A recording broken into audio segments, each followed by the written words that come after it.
Right, welcome back, guys. This video is going to be about climatology and also weather graphs or meteograms.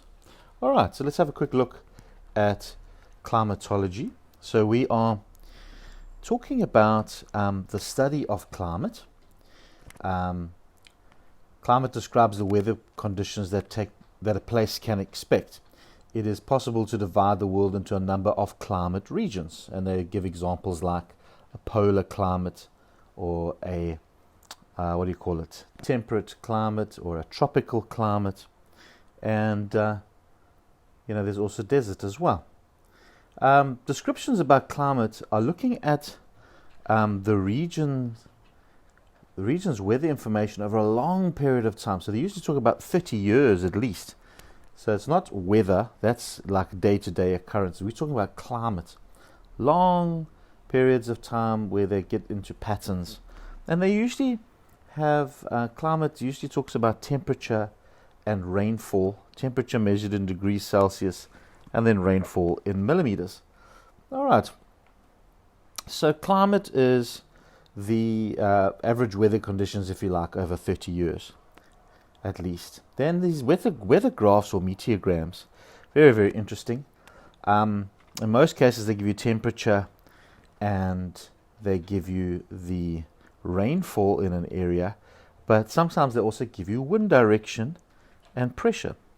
And this interesting one that they've given us for one in Durban here, so they've given us degrees Celsius and degrees Celsius on the other side there. So they show how the temperature decreased and then increased.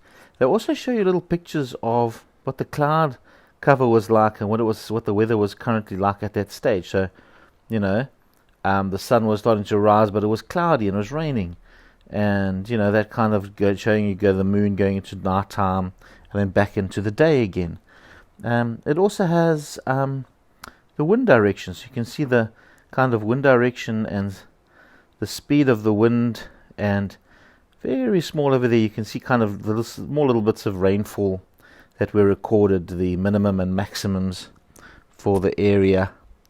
All right, so that is the one example. Then the second example of meteogram or weather map or weather graph. This one here, you can see temperature is quite different. It starts off just above zero, so really cold, much colder area. Wind directions also given at the bottom. They give you the kinds of cloud cover and weather at the time, and whether it's day or night. So very, very interesting. Hey, you can see rainfall is represented slightly differently at the bottom of this one. See if I can get it to rotate nicely for us. The rainfall is, the lighter ones are the upper, maximum rainfall. The darker colors, the minimum rainfall. So things like that. So, all right. So very, very similar to the climate graph. Thank you.